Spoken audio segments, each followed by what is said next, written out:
Good morning guys, welcome to my YouTube channel world GK अड्डा। तो आज की वीडियो में हम डिस्कस करेंगे 18 जून 2022 की डेली करंट अफेयर। तो फ्रेंड्स, आज की वीडियो स्टार्ट करते हैं एक नई पॉजिटिव थॉट के साथ। तो आज का हमारा थॉट है कि जीत और हार आपकी सोच पर निर्भर करती है। मान लो तो हार होगी और ठान लो तो जीत होगी। तो चलिए फ्रेंड, अब स्टार्ट करते हैं फर्स्ट क्वेश्चन से। तो हमारा फर्स्ट क्वेश्चन है, भारतीय प्रेस परिषद यानी कि PCI की नई अध्यक्ष कौन बने हैं? तो इस क्वेश्चन का सही आंसर है option A, justice Ranjana Prakash Desai. तो भारतीय प्रेस परिषद की नई अध्यक्ष बनी है जिनका नाम है जस्टिस रंजना प्रकाश देसाई। और फ्रेंड्स, आपको बता दूं कि उच्चतम न्यायालय की पूर्व न्यायाधीश न्यायमूर्ति रंजना प्रकाश देसाई, इनका जो चयन है ये भारतीय प्रेस परिषद के अध्यक्ष के रूप में किया गया है। और जो जस्टिस रंजना प्रकाश देसाई हैं, इन्होंने जस्टिस चंद्रमौली कुमार प्रसाद की जगह ली है। और फ्रेंड्स, अब मैं आपको राष्ट्रीय नियुक्ति से रिलेटेड 5 क्वेश्चन बता देती हूँ। तो फर्स्ट है, सशस्त्र सीमा बल यानी कि SSB के महानिदेशक हैं SL थाउसेन। नागरिक उड्डयन सुरक्षा ब्यूरो के महानिदेशक हैं जुल्फिकार हसन। राष्ट्रीय सूचना विज्ञान केंद्र की महानिदेशक हैं राजेश गेरा। कर्नाटक के नए मुख्य सचिव बने हैं वंदिता शर्मा। और दिल्ली के नए उपराज्यपाल बने हैं विनय कुमार सक्सेना। नेक्स्ट क्वेश्चन है, कौन सा हवाई अड्डा वर्टिकल एक्सिस विंड टरबाइन और सोलर PV हाइब्रिड सिस्टम को लॉन्च करने वाला भारत का पहला हवाई अड्डा बन गया है? तो इस क्वेश्चन का सही आंसर है ऑप्शन ए, मुंबई हवाई अड्डा। तो जो मुंबई हवाई अड्डा है ये वर्टिकल एक्सिस विंड टरबाइन और सोलर PV हाइब्रिड सिस्टम को लॉन्च करने वाला भारत का पहला हवाई अड्डा बन गया है। तो छत्रपति शिवाजी महाराज अंतर्राष्ट्रीय हवाई अड्डा मुंबई हवाई अड्डे पर पवन ऊर्जा के उपयोग की संभावना का पता लगाने के लिए अपनी तरह का एक वर्टिकल एक्सिस विंड टरबाइन और सोलर PV हाइब्रिड यानी कि सोलर मिल लॉन्च करने वाला भारत का पहला हवाई अड्डा बन गया है। और इसके साथ ही मुंबई अपने हवाई अड्डे पर अपनी तरह की अनूठी हाइब्रिड बिजली परियोजना स्थापित करने वाला भारत का पहला शहर भी बन जाएगा। और फ्रेंड्स, अब मैं आपको भारत का पहला इससे रिलेटेड 5 क्वेश्चन बता देती हूँ। तो फर्स्ट है, 10 गीगावाट की सौर क्षमता पार करने वाला देश का पहला राज्य बना है राजस्थान।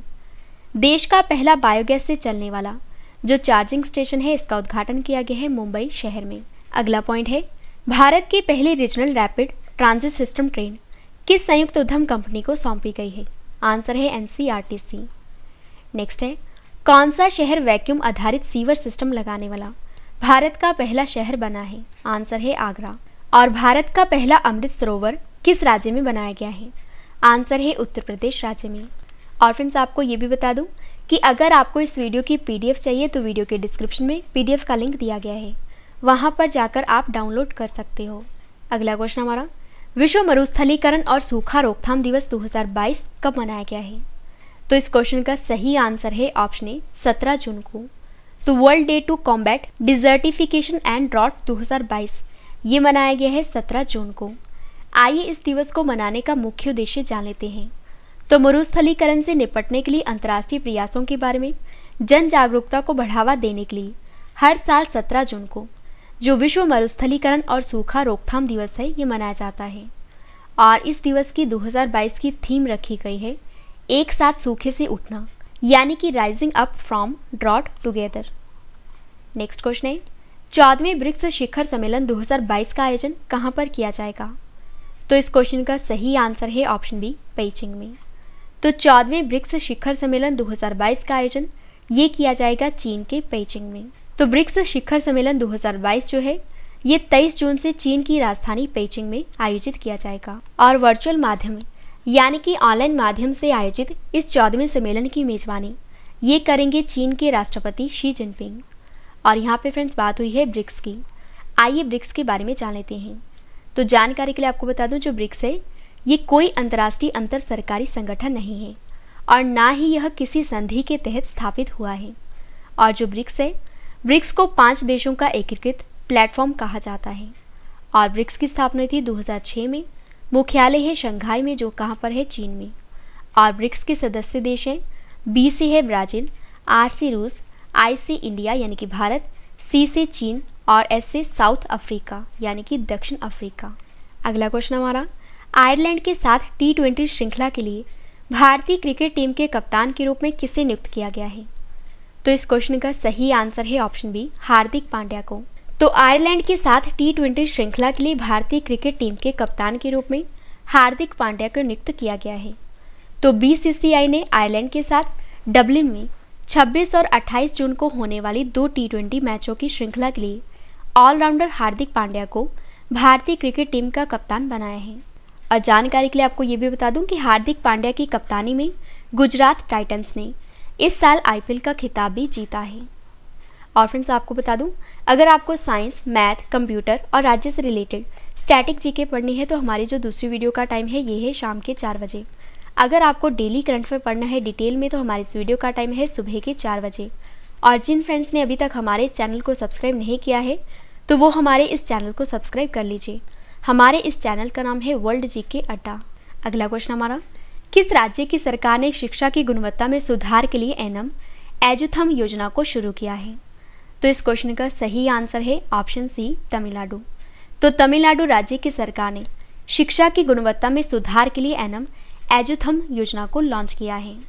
फ्रेंड्स आपको बता दूं कि तमिलनाडु के मुख्यमंत्री M.K. स्टालिन ने 8 साल से कम उम्र के छात्रों के बीच कोविड-19 महामारी के कारण छूटी हुई पढ़ाई को पूरा करने के लिए एनम एजुथम योजना को शुरू किया है। और इस योजना का मुख्य उद्देश्य 2025 तक मूलभूत साक्षरता और संख्यात्मकता सुनिश्चित करना है। तो यहाँ पे फ्रेंड्स बात हुई है तमिलनाडु की। आइए तमिलनाडु के बारे में जान लेते हैं। तो तमिलनाडु की स्थापना हुई थी 26 जनवरी 1950 को। तमिलनाडु की राजधानी है चेन्नई। तमिलनाडु के पहले मुख्यमंत्री थे PS कुमारस्वामी और तमिलनाडु के वर्तमान में मुख्यमंत्री हैं M.K. स्टालिन। तमिलनाडु के राज्यपाल हैं R.N. रवि और जो तमिलनाडु के पहले राज्यपाल थे इनका नाम है आक्रीबाल्ड एडवर्ड नाई। और तमिलनाडु में लोकसभा सीटें हैं 39, राज्यसभा सीट हैं 18 और विधानसभा सीटें हैं 235। तमिलनाडु की राष्ट्रीय भाषा है तमिल। तमिलनाडु का राजकीय पशु है नीलगिरी तहर और तमिलनाडु का जो राजकीय पक्षी है ये है कॉमन एमराल्ड डव। तमिलनाडु का राजकीय पेड़ है ताड़, राजकीय फूल है करिहरी। और तमिलनाडु के प्रमुख पर्यटक स्थल हैं ऊटी, कांचीपुरम, रामेश्वरम, कन्याकुमारी, इलागिरी और श्रीरंगम। तमिलनाडु के प्रमुख लोक नृत्य हैं भरतनाट्यम, कावड़ी, कुमी, कोलट्टम, कावड़ी और कडागम। और तमिलनाडु की प्रमुख नदियां हैं कावेरी, वेलातर, अमरावती, वैगई, पालार और चित्तार।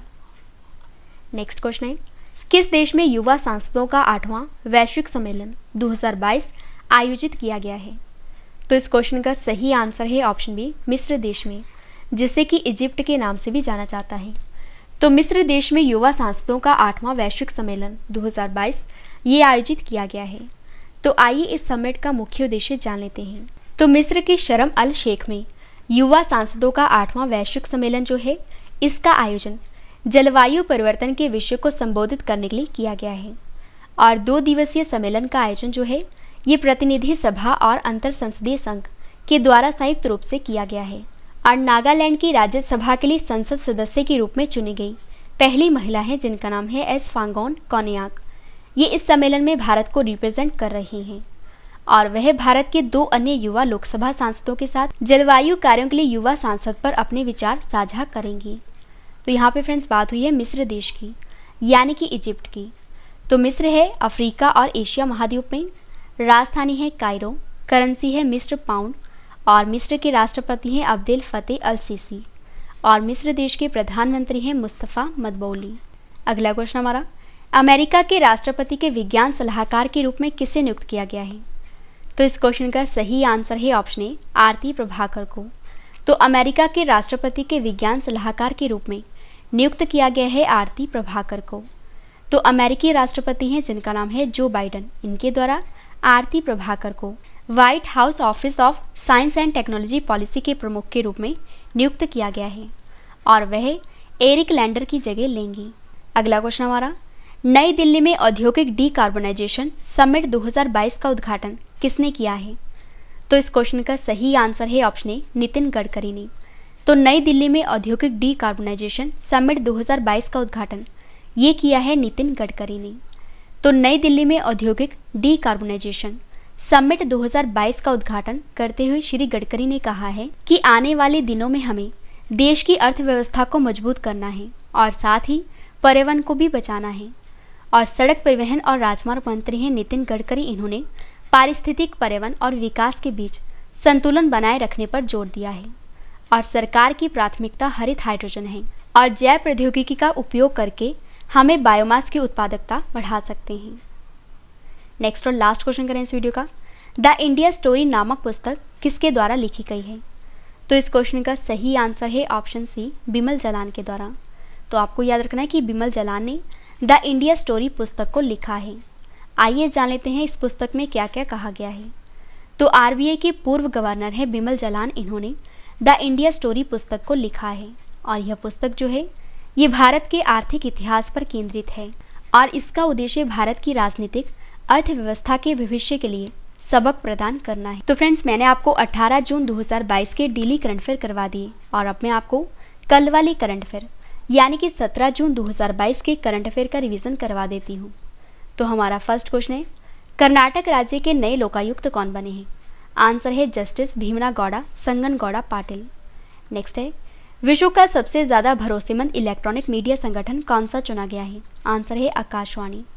इनमें से किसे भारतीय रिजर्व बैंक के केंद्रीय बोर्ड में गैर आधिकारिक निदेशक के रूप में नियुक्त किया गया है? आंसर है आनंद महिंद्रा, वेणु श्रीनिवास, पंकज पटेल और रविंद्र ढोलकिया को। अगला क्वेश्चन है, ग्लोबल स्टार्टअप इकोसिस्टम रैंकिंग 2022 में कौन सा भारतीय राज्य एशिया में शीर्ष पर है? आंसर है केरल। नेक्स्ट है, किस राज्य में कम दूरी के बैलिस्टिक मिसाइल पृथ्वी 2 का सफल परीक्षण किया गया है? आंसर है ओडिशा राज्य में। 3 दिन का अंतर्राष्ट्रीय साक्षरता महोत्सव जिसका नाम है उन्मेष, ये किस शहर में आयोजित किया गया है? आंसर है शिमला में। परिवार पर्यटन का अंतर्राष्ट्रीय दिवस 2022 कब मनाया गया है? आंसर है 16 जून को। खुलेपन और सार्वजनिक भागीदारी को प्रोत्साहित करने के लिए केंद्र सरकार ने किस पोर्टल को लॉन्च किया है? आंसर है राष्ट्रीय पुरस्कार पोर्टल को। नेक्स्ट है, भारत में 5G सेवाएं किस वर्ष तक शुरू होंगी? आंसर है 2023 तक। लास्ट क्वेश्चन है रिवीजन का, विश्व प्रतिस्पर्धात्मकता सूचकांक 2022 में कौन सा देश शीर्ष पर है? आंसर है डेनमार्क। तो फ्रेंड्स, मैंने आपको कल वाले करंट अफेयर का रिवीजन भी करवा दिया। फ्रेंड्स, वीडियो पसंद आए तो वीडियो को लाइक और शेयर करना ना भूलें।